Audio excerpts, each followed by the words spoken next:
கர்த்தராகிய இயேசு கிறிஸ்துவின் நாமத்தில் உங்கள் அனைவருக்கும் என் அன்பின் வாழ்த்துக்கள். எப்படி இருக்கீங்க? போன வாரெல்லாம் ஜெபம் பண்ணீங்களா? மந்திரவாதத்தில் அடிமைப்பட்டுள்ள ஜனங்கள் அவங்களுக்கு கர்த்தர் நீங்கள் ஜெபம் பண்ணீங்களா? கர்த்தர் விடுதலை கொடுத்துருக்காரா? கர்த்தருக்கே மகிமை உண்டாவதாக.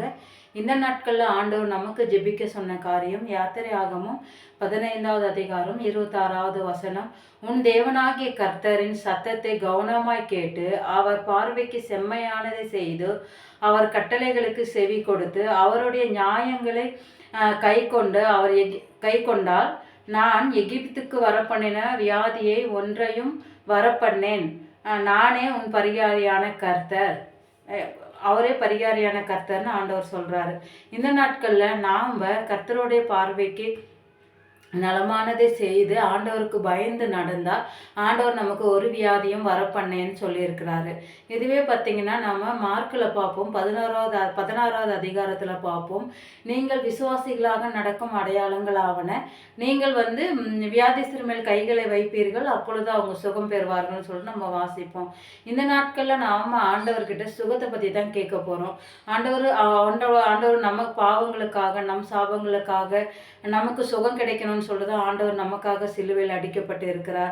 நாம் இந்த நாட்களில் ஆண்டவர் சமூகத்தில் ஆண்டவரை சுகம் வேணும்னு கேட்டால் அவர் அதை கொடுப்பதற்கு அவர் போதுமானவராக இருக்கிறார். ஆண்டவரிடத்தில் நம்ம இன்னைக்கு சுகத்தை கேட்போம். ஆண்டவர் கண்டிப்பாக உங்களுக்கு என்ன ஒரு வியாதியாக இருக்கட்டும், ஆண்டவர் அந்த பார்த்திங்கன்னா நம்ம பைபிளில் பார்த்திங்கன்னா அநேக வியாதி சுகமாக்குவார். 38 வருடமாக குளத்தருகே படுத்திருந்த ஒரு வியாதித்திர சுகமாப்பார். குருடராக இருந்தவர்களை கண்களை ஆண்டவர் திறந்து அவர்களுக்கு சுகம் கொடுத்துருப்பாரு. குஷ்டரோகியாக வந்தவங்களுக்கு ஆண்டவர் சுகம் கொடுத்துருப்பாரு. நம்ம பார்த்திங்கன்னா ஆண்டவர் எப்படியாப்பட்ட வியாதியும் அவர் சுகப்படுத்துவதற்கு அவர் போதுமானவராக இருக்கிறார். இந்த நாட்களில் நீங்கள் ஆண்டவரை நம்பி ஆண்டவர்கிட்ட சொல்லும்போது உங்களுக்கு ஒரு என்ன வியாதியாக இருந்தாலும் சரி அதை சுகப்படுத்துவதற்கு என் தேவனாகிய கர்த்தர் அவர் போதுமானவராக இருக்கிறார். உங்களுக்கு என்ன வியாதி இருக்கோ நீங்கள் தேவனிடத்தில் சொல்லுங்கள். ஏசப்பா எங்களுக்கு வியாதி இருக்கு. பார்த்தீங்கன்னா பைபிள் ஒருத்தர் சொல்லுவாங்க, 12 வருடமாக பெரும்பாடு உள்ள ஒரு ஸ்திரியை பற்றி நம்ம பார்ப்போம். அவங்க அவங்க கிட்ட இருந்த சொத்தெல்லாம் செலவழிஞ்சிரும், ஆஸ்தியெல்லாம் செலவழிஞ்சு கூட அவங்களுக்கு சற்றேன்னு குணம் இல்லைன்னு சொல்லிட்டு நம்ம வாசிப்போம். அப்போ ஏசப்பா அண்டையில் அவங்க தேடி வரும்போது அவங்களுக்கு சுகம் கிடைச்சிச்சுன்னு வாசிப்போம். நம்ம இந்த நாட்களில் உங்களுக்கு எப்படியாப்பட்ட வியாதியாக இருந்தாலும் சரி, இல்லை உங்ககிட்ட இருந்த பணம் எல்லாம் செலவழிஞ்சிட்டு இனி நமக்கு யார் சுகம் கொடுப்பான்னு சொல்லிட்டு நீங்கள் இந்த நாட்களில் புலம்பிக் கொண்டு இருந்தாலும் சரி, எங்கள் தேவனாகிய கர்த்தர் இந்த நாட்களில் உங்களை சுகப்படுத்துறதுக்காக உங்களை தேடி வந்து கொண்டு இருக்கிறார். நீங்கள் எந்த இடத்துல இருந்தாலும் சரி ஆண்டவர்கிட்ட சொல்லுங்கள், ஏசப்பா எங்களுக்கு சுகம் தாங்கன்னு சொல்லிட்டு ஏசப்பான்னு சொல்லிட்டு அவர் நாமத்தை சொல்லி கூப்பிட்டீங்கன்னா கண்டிப்பாக உங்களுக்கு எப்படியாப்பட்ட வியாதியாக இருந்தாலும் இந்த நாட்களில் தேவன் சுகம் தருவதற்கு போதுமானவராக இருக்கிறார். நீங்கள் ஏசப்பான்னு கூப்பிடும் போதே அவர் உங்கள் அருகில் வந்துடுவார். உங்களுக்கு என்ன வியாதி இருந்தாலும் தேவன் அதை சுகப்படுத்துவார். இந்த நாட்களில் நீங்கள் சுகத்துக்காக தேவனிடத்தில் விசுவாசத்தோடு நீங்கள் சுகத்தை கேட்கும்போது அது எப்படியாப்பட்ட வியாதியாக இருந்தாலும் நீங்கள் அற்புதத்தை பெற்றுக்கொள்ள முடியும். இந்த நாட்கள் நம்ம தலைகளை தாழ்த்தி வியாதித்திருக்கால் நம்ம ஜெபிப்போம்.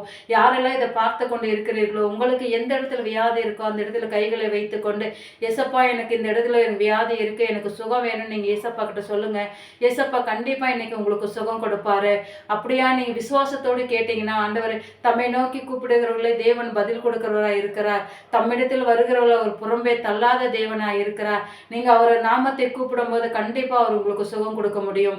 நீங்கள் இந்த நாட்களில் தேவனை உங்களுக்கு எந்த இடத்துல வியாதி இருக்கோ அந்த இடத்துல கைகளை வைத்து கொண்டு நீங்கள் ஏசப்பா எனக்கு இந்த இடத்துல வியாதி இருக்குது, எனக்கு இவ்வளோ செலவழிஞ்சு என்னால் முடியலன்னு சொல்லிட்டு உங்களுடைய காரியத்தை ஆண்டவருக்கு சொல்லும்போது ஆண்டவர் இந்த நாட்கள் உங்களுக்கு சுகம் கொடுப்பதற்கு அவர் போதுமானவராக இருக்கிறார். தலைகளை தாழ்த்தி கண்களை வானத்துக்கு நேரம் நம்ம ஏறெடுப்போம். சர்வ வல்லமையுள்ள எங்கள் அன்பின் பரலோக பிதாவே, இந்த வேலைக்காக நாங்கள் நன்றி செலுத்துகிறோம் அப்பா. ஏசப்பா இந்த நாளிலும் எங்கள் வியாதிஸ்தர்களுக்காக கர்த்தருடைய சமூகத்தில் நாங்கள் வருகிறோம் ஆண்டவரே. அது எந்த வியாதியாக இருந்தாலும் சரி ஆண்டவரே, பாவத்தினால் வந்த வியாதியாக இருந்தாலும் சரி ஆண்டவரே, பில்லிசூனி மந்திரவாதத்தினால் வந்த வியாதியாக இருந்தாலும் சரி ஆண்டவரே, அது என்ன பிறவியிலே வந்த வியாதியாக இருந்தாலும் சரி ஆண்டவரே, எந்த காரணத்தினால் வியாதி வந்திருந்தாலும் தகப்பனே, இந்த நாட்களில் நீங்கள் வியாதிகளை சுகப்படுத்துவதற்கு நேர் போதுமானவர் ஆண்டவரே. நீர் சொல்லியிருக்கிறீர் ஆண்டவரே, விசுவாசிகளால் நடக்கும் அற்புதமானது ஆண்டவரே. நீங்கள் யார் வியாதிஸ்தர் மேல் கைகளை வைப்பீர்களோ சுகமாவார்கள் என்று ஆண்டவரே எழுதியிருக்கிறதே. ஆண்டவரே, என்னை நோக்கி கூப்பிடணும், உனக்கு அறியாததும் எட்டாததுமான பெரிய காரியங்கள் செய்வேன் என்று சொன்னீரே. அப்பா, நீ என்னிடத்தில் கேளு, அப்போது உன் சந்தோஷம் நிறைவாகும்படி உனக்கு கொடுப்பேன் என்று சொல்லியிருக்கிறீர் ஏசப்பா.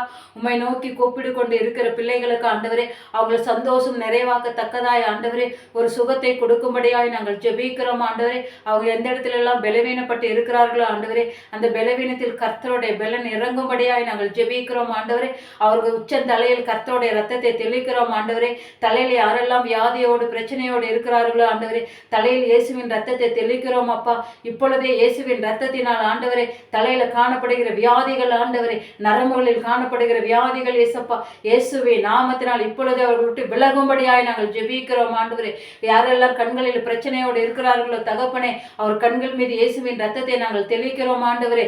இப்பொழுதே இயேசுவின் நாமத்தினால் ஆண்டவரே கண்களில் சுகமளிக்கிற வல்லமை இப்பொழுதே இறங்கும்படியாய் நாங்கள் ஜெபிக்கிறோம் ஆண்டவரே. செவியில் யாரெல்லாம் பிரச்சனையோடு இருக்கிறார்களோ ஆண்டவரே, அந்த செவியை இயேசுவின் ரத்தத்துக்குள் நாங்கள் ஒப்பு கொடுக்கிறோம் ஆண்டவரே. செவியை தாக்குகிற பொல்லாத ஆவிகள் இயேசுவின் நாமத்தினால் இப்பொழுது இப்பொழுது செவி ஆண்டவரே சீராக செயல்படும்படியாய் நாங்கள் ஜெபிக்கிறோம். செவியில் காணப்படுகிற எல்லா பிரச்சனைகளும் இயேசுவின் நாமத்தினால் மாறும்படியாய் நாங்கள் ஜெபிக்கிறோம் ஆண்டவரே. மூக்கில் எந்தெந்த பிரச்சனை இருக்கிறதோ ஆண்டவரே, இந்த வெயில் நிமிர்த்த மூக்கில் எத்தனையோ ஆண்டவரே பிரச்சனைகள் இருக்கிறது தகப்பனே. ஆண்டவரே, இப்பொழுதே அந்த மூக்கில் இருக்கிற கட்டி இயேசுவின் நாமத்தினால் இப்பொழுதே கரையும்படியாய் நாங்கள் ஜெபிக்கிறோம். இயேசுவின் ரத்தம் அந்த இடத்தில் சென்று சுகப்படுத்தும்படியாய் நாங்கள் ஜெபிக்கிறோம். விடுதலையாக்குற இயேசு ஆண்டவரே, இப்பொழுதே அந்த மூக்கு பகுதியில் விடுதலையாக்கும்படியாய் நாங்கள் ஜெபிக்கிறோம். வாய் பகுதியில் கர்த்தருடைய ரத்தத்தை நாங்கள் தெளிக்கிறோம் ஆண்டவரே. கழுத்தின் பகுதியில் இயேசுவின் ரத்தத்தை நாங்கள் தெளிக்கிறோம் ஆண்டவரே. என்னங்க கட்டியோ ஆண்டவரே, ஆண்டவரே வாயினால் வந்துக்கிற பிரச்சனைகள் ஆண்டவரே, கழுத்தில் காணப்படுகிற கட்டிகள் ஆண்டவரே, இயேசுவின் நாமத்தால் இப்பொழுதே கரையும்படியாய் நாங்கள் ஜெபிக்கிறோம் ஆண்டவரே. உடல் அவயங்களை ஒவ்வொன்று இயேசுவின் ரத்தத்துக்குள் ஒப்பு கொடுக்கிறோம் ஆண்டவரே. கர்த்தாவை கை கால்களை இயேசுவின் ரத்தத்துக்குள் ஒப்பு கொடுக்கிறோம் ஆண்டவரே. கை கால் விழுந்து போய் ஆண்டவரே செயல் நடக்க முடியாமல் கிடக்கிறவர்களுக்காக கர்த்தருடைய சமூகத்தில் வருகிறோம் ஆண்டவரே. அன்று ஆண்டவரே சந்தலோக பிடிச்ச வியாதிஸ்தனை சுகமாக்கின தேவன் ஆண்டவரே. அப்படிப்பட்ட சுகம் அளிக்கிற வல்லமை ஆண்டவரே, கை கால் விழுந்து போய் கிடக்கிறவர்களுக்கு ஆண்டவரே இப்பொழுதே சுகமளிக்கிற வல்லமை இறங்கும்படியாய் நாங்கள் ஜெபிக்கிறோம் ஆண்டவரே. கர்த்தாவை சோத்தரிக்கிறோம் ஆண்டவரே. இருதயத்தில் பிரச்சனையோடு இருக்கிறவர்கள் கர்த்தருடைய ரத்தத்துக்குள் நாங்கள் ஒப்பு கொடுக்கிறோம் ஆண்டவரே. லங்கில் பிரச்சனையோடு இருக்கிறவர்களை கர்த்தருடைய ரத்தத்துக்குள் ஒப்பு கொடுக்கிறோம் ஆண்டவரே. வயிறு குடல் பகுதிகளில் பிரச்சனையோடு இருக்கிறவர்களை இயேசுவின் ரத்தத்துக்குள் நாங்கள் ஒப்பு கொடுக்கிறோம் ஆண்டவரே. ஒவ்வொரு பகுதியும் கர்த்தருடைய கரம் தொட்டு சுகப்படுத்தும்படியாய் ஜெபிக்கிறோம். இயேசுவின் ரத்தம் இப்பொழுதே பகுதி பகுதியாய் இறங்கும்படியாய் நாங்கள் ஜெபிக்கிறோம் ஆண்டவரே. விசுவாசிக்கிறவர்களாய் ஆண்டவரே, யாரெல்லாம் இதை பார்த்து ஜெபிக்கிறார்களோ ஆண்டவரே, அவர்களுக்கு ஒரு அற்புத சுகம் உண்டாகும்படியாய் நாங்கள் ஜெபிக்கிறோம் ஆண்டவரே. கர்த்தாவை பிசாசானவன் கட்டி 38 வருடமாய் ஆண்டவரே வியாதிஸ்தரை சுகப்படுத்தின தேவன் ஆண்டவரே. ஆலயத்தில் நிமிர முடியாத கூனியை ஆண்டவரே, அந்த கூனியை கர்த்தர் விழுந்து ஆண்டவரே சோதரம் ஆபிரகாமின் குமார்த்தியா இருக்கிறாள் என்று ஆண்டவரே சுகம் கொடுத்த தேவன் ஆண்டவரே. இன்றும் நீ ஜீவிக்கிறீரே சப்பா. உன் நாமத்தினால் இப்பொழுதும் சுகம் உண்டு தகப்பனே. இப்பொழுதே உன் நாமத்தினாலே ஆண்டவரே யாரெல்லாம் ஜெபிக்கிறார்களோ ஆண்டவரே, யாருக்கெல்லாம் சுகம் வேண்டும் என்று நினைக்கிறார்களோ தகப்பனே, அவர்களுக்கு ஒரு நல்ல சுகத்தை கட்டளையிடும்படியாய் நாங்கள் ஜெபிக்கிறோம். கர்த்தருடைய கரம் ஆண்டவரே அப்படியாய் ஒவ்வொருவரையும் தொட்டு சுகப்படுத்துவதற்காக நன்றி ஆண்டவரே. அவர்கள் சுகமாய் வாழக்கூடாதபடிக்கு ஆண்டவரே அவர்களுக்கு விரோதமாய் எழும்பி போராடுகிற எல்லா சத்துருவின் கிரியைகள், எல்லா அந்தகாரத்தின் ஆவிகள் இயேசுவின் நாமத்தினாலே இப்பொழுதே வெளியேறும்படியாய் நாங்கள் ஜெபிக்கிறோம். இதை பார்க்கிற ஒவ்வொருவருக்கும் ஆண்டவரே ஒரு அற்புத சுகம் உண்டாகட்டும் என்று ஜெபிக்கிறோம். இதை பார்க்கிறவர்களுக்கு ஒரு விடுதலை உண்டாகட்டும் என்று ஜெபிக்கிறோம். கர்த்தனை அப்படியா ஒருத்தர் விடுதலைப்படுத்துவதற்காக நன்றி, ஒருத்தருக்கு சுகம் கொடுக்க போறதற்காக நன்றி. எங்கள் மீட்பரும் இரட்சகருமா இயேசுவின் நாமத்தில் வேண்டி ஜெபிக்கிறோம் எங்கள் செபங்கேளும் பரலோக பிதாவே, ஆமென்.